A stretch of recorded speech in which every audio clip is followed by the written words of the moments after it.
It was the summer of 2001, and the air around Lexington, Kentucky buzzed with excitement for the Bluegrass Derby, the biggest horse race of the year. Ethan Cole, a 29-year-old jockey with an almost supernatural bond with his horse, Silver Comet, had become the talk of every racing circle. He was the kind of man everyone rooted for. Small town kid, clean reputation, always with a quiet smile and a focused stare. But in the days leading up to the race, people close to him noticed something off. He'd stopped eating with the team, skipped morning training sessions, and was constantly looking over his shoulder as if someone was watching him. When his coach asked what was wrong, Ethan just said, "It's nothing. Some things are better left behind." That night, after his spectacular win, the kind that should have made his career, Ethan didn't celebrate. Witnesses said he rushed out of the winner's circle, still in his mud-stained uniform, clutching his helmet like he was afraid to let it go. The security cameras caught him walking alone through the back exit of the racetrack, heading toward the empty stables.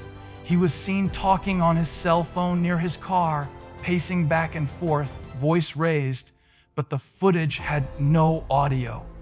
Then, just before midnight, his car was spotted by a local farmer parked along a dirt road near Henderson's Slaughterhouse, an abandoned meat processing plant that had been closed for over a decade.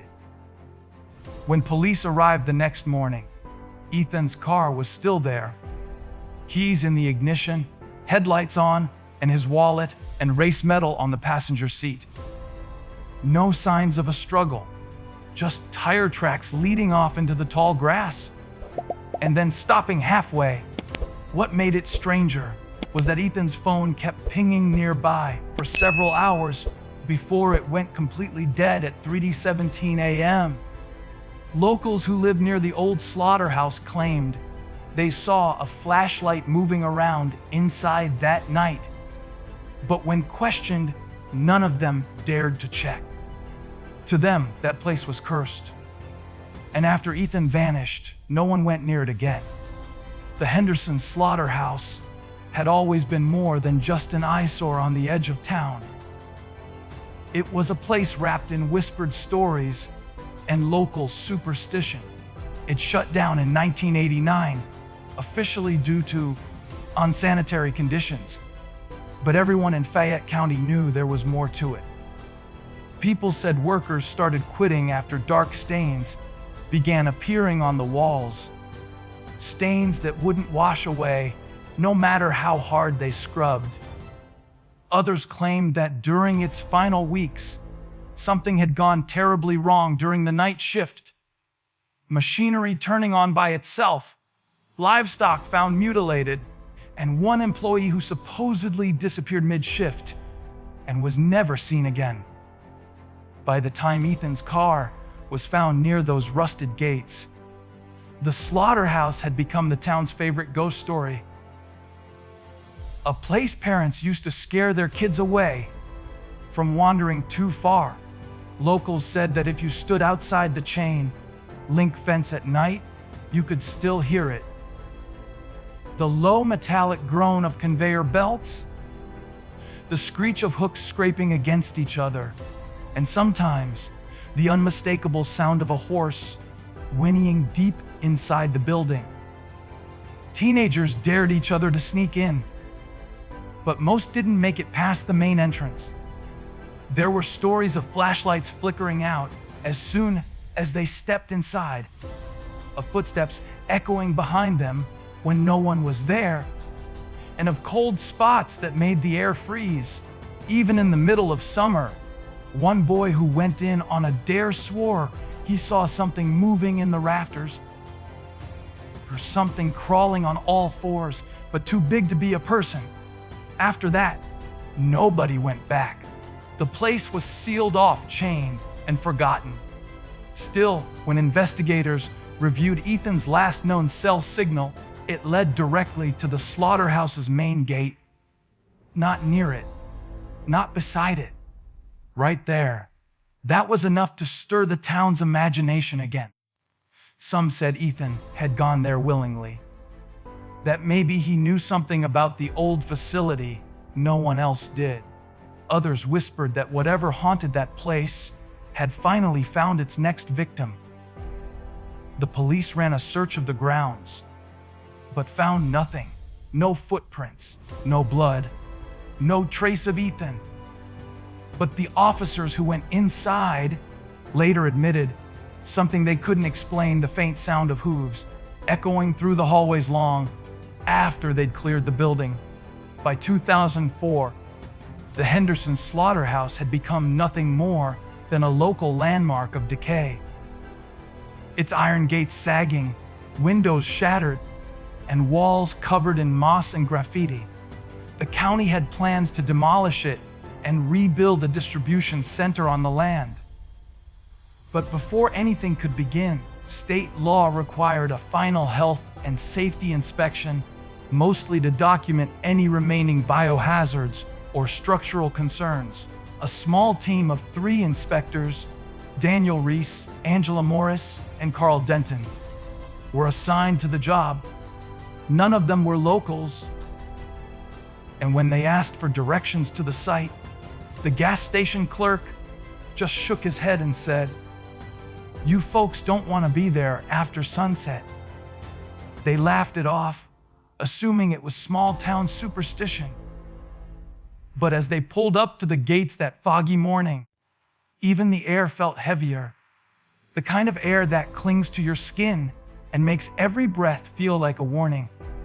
Inside, the stench hit them first, a mixture of metal mold and something faintly sweet, like decaying fruit. The floors were slick with grime, the walls streaked with rust that looked a little too dark to just be rust.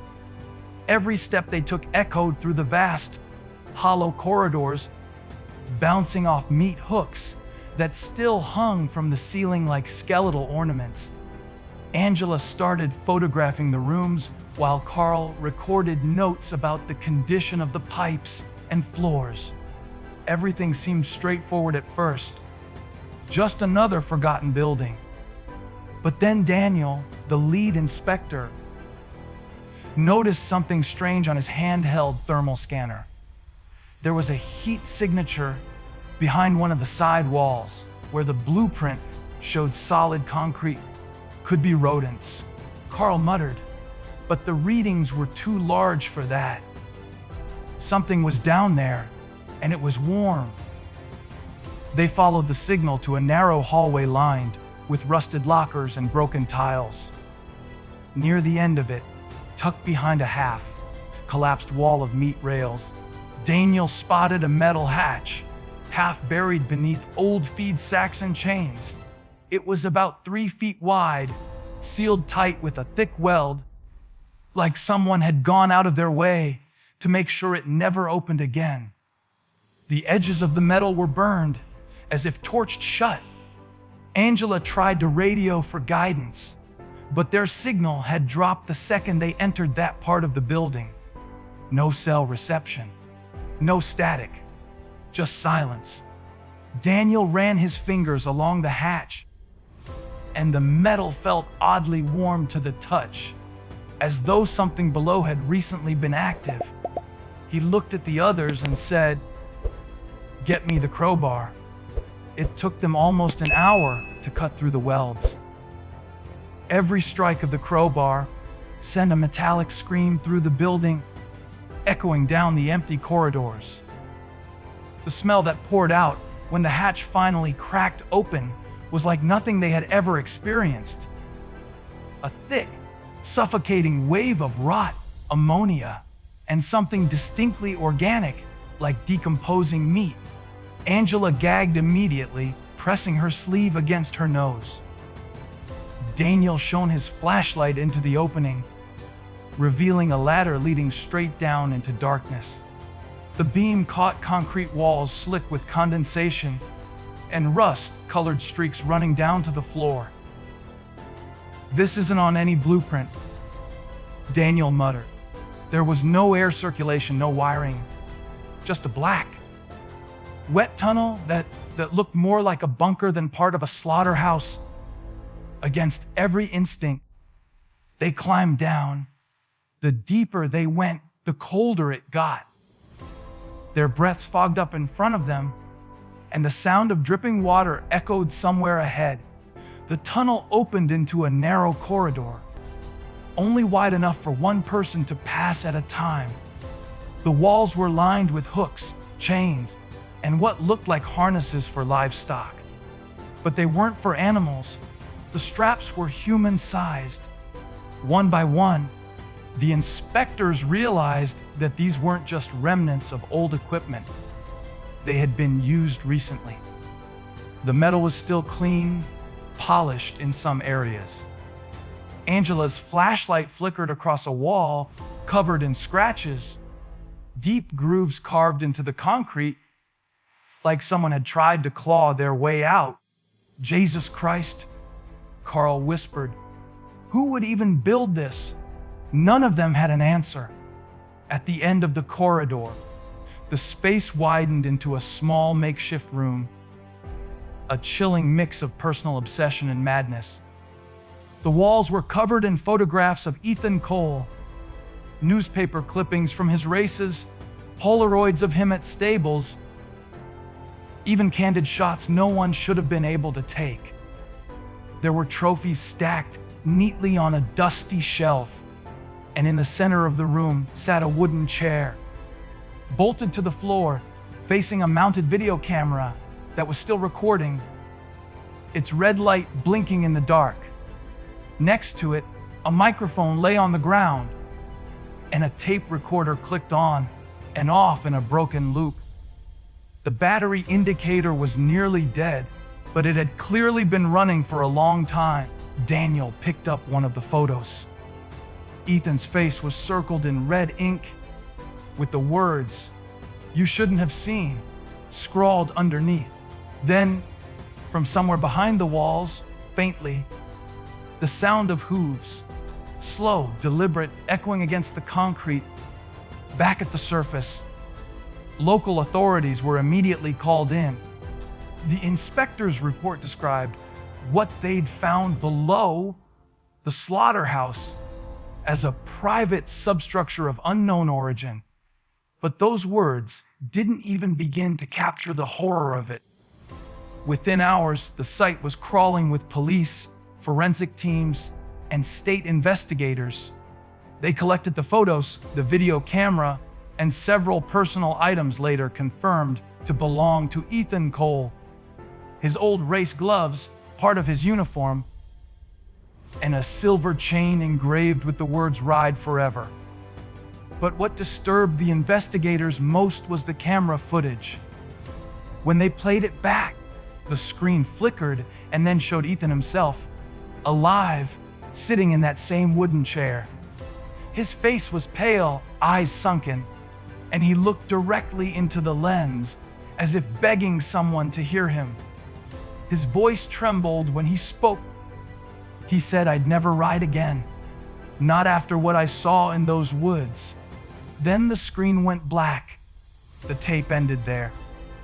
Experts examined the recording frame by frame, hoping to identify where or when it was filmed. The timestamp was corrupted, showing only a blinking sequence of zeros. But in one reflection, barely visible in the camera lens, they noticed something standing behind Ethan, a tall, shadowy outline with what looked like a mask or a distorted animal face. No one could agree on what it was, but the presence was undeniable. The investigators ruled out tampering. The footage was authentic. Still, no one could explain how the camera had kept running for 3 years after Ethan vanished, or who had maintained it. DNA samples taken from the scene confirmed that Ethan had been there, but there was a second, unidentified DNA profile on nearly every object in the room. The report never named a suspect. After that, the case was quietly sealed. The hatch was welded shut again, the area declared unsafe, and the Henderson Slaughterhouse was permanently closed off to the public. But word got out. It always does in small towns. Rumors spread that a few officers who'd entered the tunnel started having nightmares, each describing the same thing: the sound of hooves echoing from inside their houses at night, getting closer each time they tried to sleep. The official story said the footage was too degraded to release to the public, but a leaked screenshot still circulates online. Ethan's terrified eyes locked on something just beyond the camera's view. Whatever happened down there, whatever Ethan saw before that screen went dark, it was never written in any report. And those who've heard the uncut audio claim that just before the recording ends, you can faintly hear a whisper, "He's still here." Weeks after the site was sealed, demolition crews arrived to tear down what was left of the slaughterhouse. But on the morning the bulldozers rolled in, the crew chief radioed his team to stop. Someone had broken the weld on the hatch. It was open again. The inside was completely empty. The photos, the chair, the trophies, all gone.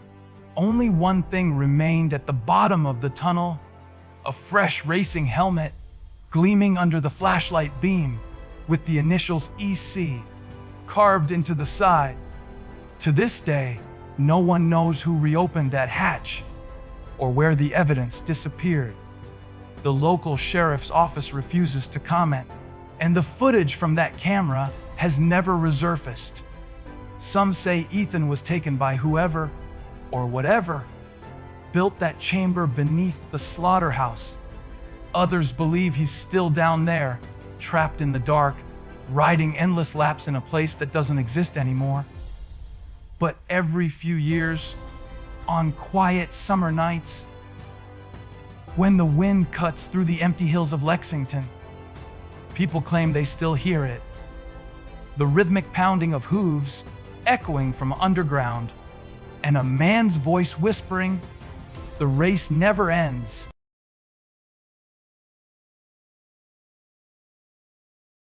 If you liked this video, don't forget to hit that like button, share it with your friends, and drop your thoughts in the comments below. Most importantly, subscribe and hit the bell icon so the next secret finds you first.